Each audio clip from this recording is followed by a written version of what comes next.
J'ai eu cette merveilleuse poulette-là un jour. J'apprenais du haut de mes 21 ans à être un homme, à être un papa monoparental. C'était trop, c'était juste trop, puis j'ai comme cassé. Cette journée-là, ben, j'ai eu la grâce.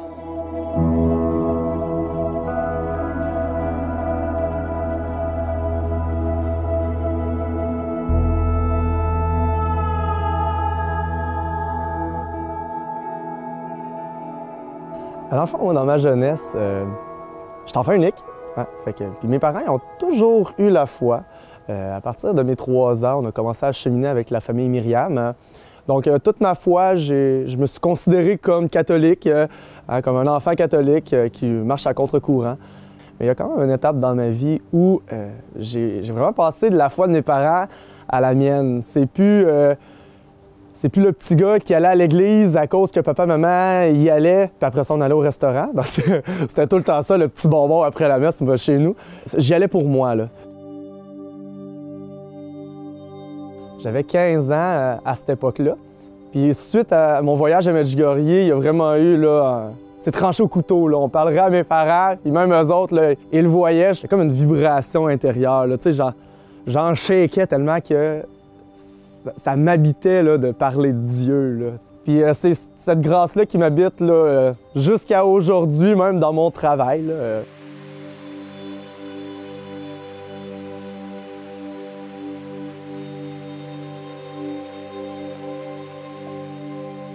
Le Seigneur, des fois, hein, dans nos faiblesses, des fois, oui, on peut se rapprocher de Dieu, mais on peut s'éloigner de Dieu. J'ai eu cette merveilleuse poulette-là un jour. Mais je ne suis plus avec la maman, malheureusement, aujourd'hui. Ça a été quand même une grosse étape de ma vie. À travers ma famille qui me voyait aussi comme... J'ai toujours eu l'impression d'être vu comme un peu le garçon modèle. Là. Ça a été très difficile, là, toute la séparation. Une séparation quand même très difficile.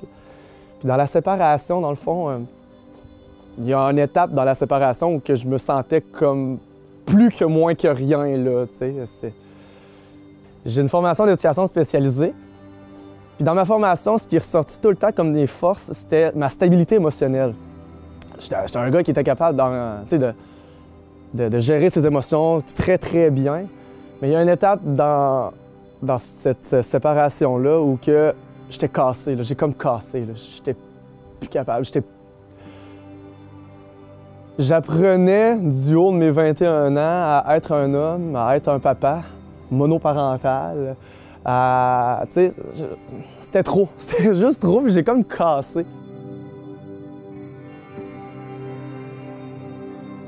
J'ai appelé la famille Myriam. Je parlais à Geneviève, à toute sœur Geneviève. Je disais, hey, Geneviève, faut que je te parle. J'ai besoin de te parler. Faut que je te parle. Chez mes parents, je me considérais comme un homme détruit. Vraiment, là, puis c'était le mot. Là. Je me serais mis en boule, puis j'aurais pleuré toute la journée, puis ça arrêtait ça. Là. Puis même en parlant à Geneviève au téléphone, ma voix tremblait là, tellement que ça faisait mal à l'intérieur. C'est ça. Tout avait été remis en question chez moi, là, dans mon intégrité même comme personne. Fait que là, elle me dit, ben, viens, j'ai une place dans j'ai une place dans 40 minutes, viens, t'as. Fait que là, je pars. J'ai prié, j'ai parlé avec Geneviève. Après ça, on a eu la messe avec les sœurs. Après ça, on a eu le souper. Puis après ça, on avait une soirée d'échange. Tu sais, le Seigneur prépare bien les choses. Même dans nos épreuves, hein, le Seigneur, il est tout puissant. Puis cette soirée-là, ça donnait qu'on parlait d'offrande. Puis là, ben, dans l'épreuve que je vivais, le Seigneur m'a appris. Puis je pense que c'est une grâce qui a été un tournant dans ma vie. Là. Le Seigneur qui m'apprend que je suis tout petit. On est tout petit.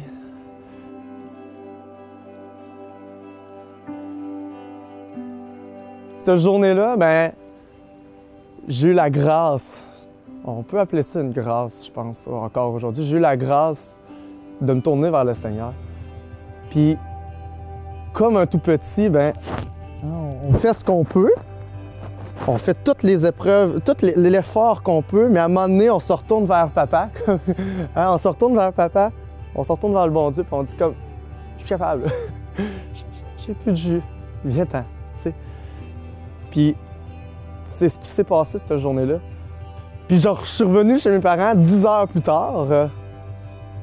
le sourire fendu jusqu'aux oreilles, sur la grâce, j'étais comme oh, c'est beau, c'est comme là, j'étais comme sur un nuage, puis mes parents, ils en revenaient pas. C'était comme, ils passaient d'un homme détruit à une renaissance, vraiment. C'est comme une saisie là, que j'ai eue dans le cœur, qu'on a notre place, mais c'est au-delà qu'on a notre place, c'est que Dieu nous sauve. Dieu fait le reste. Tu sais, on fait on a toutes nos étapes dans la vie, on a toutes nos difficultés, puis il faut faire nos efforts, mais Dieu fait le reste, puis il le fait pour vrai. Fait que c'est ça, c'est cette grâce-là qui m'anime encore aujourd'hui, hein? C'est des étapes de vie comme ça là, qui nous animent. Fait que ça, c'est la deuxième étape de ma vie qui m'a saisi, qui me fait avancer encore aujourd'hui.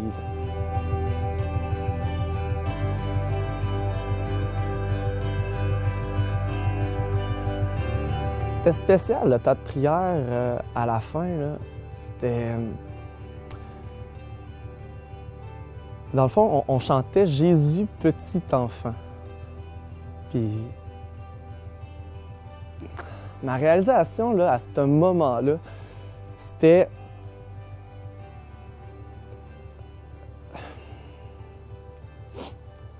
C'était que dans le fond, la vie, ça sert à rien de se... Ben pas ça sert à rien de se battre, c'est pas ça que je veux dire, c'est...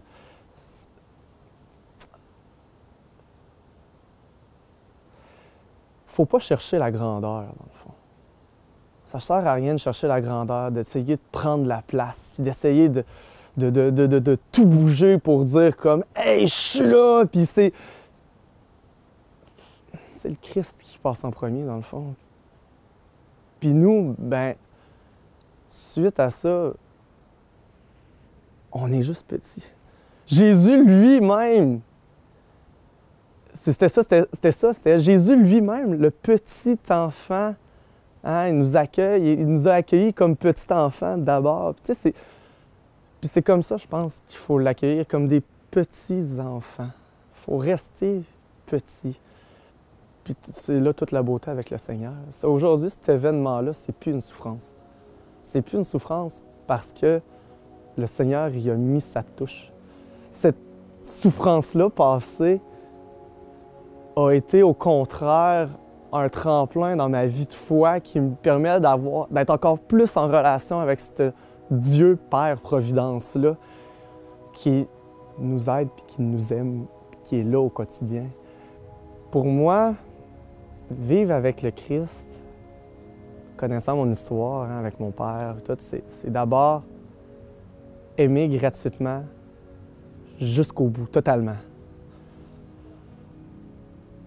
Pour moi, vivre avec le Christ, c'est aussi sa puissance hein, qui se déploie dans ma faiblesse. Puis pour moi, vivre avec le Christ, c'est aussi espérer, dans le fond.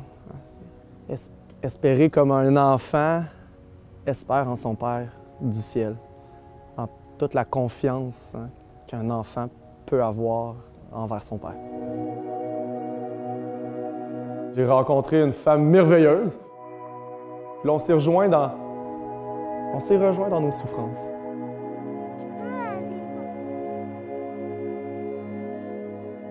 Je t'aime. OK, je t'aime.